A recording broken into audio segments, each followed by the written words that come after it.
បាយសីបញ្ជូនអារៈបងស្នងណែបងកេងយំបលឹងកែវអើយក្រែងជាអូនហើយបងដាក់បងស្នងណែបងកេងយំបលឹងកែវអើយក្រែងជាអូនហើយបងដាក់បងស្នោះយើងហើយពីរនាក់អោណានាងណាក្រែងបានទៅជួបគ្នា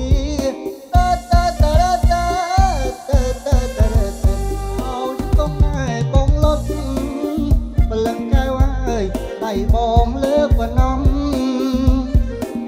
អោចកងណែបងលុតបលឹងកែវអើយដៃបងលើកបនំតូងខៀវអើយជួយខ្ញុំអោណានាងណាឲ្យបានទៅជួបស្រី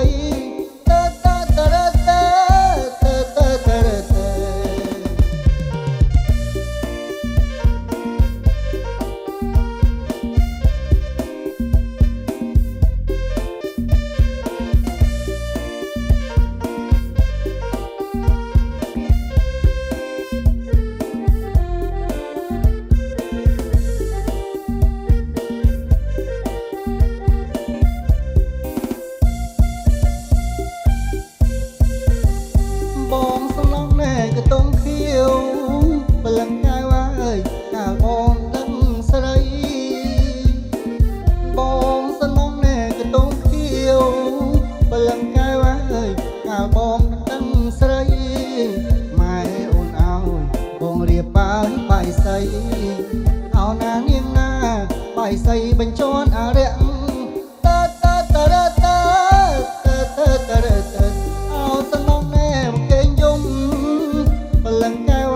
ក្រែងជាអូនហើយបងដាក់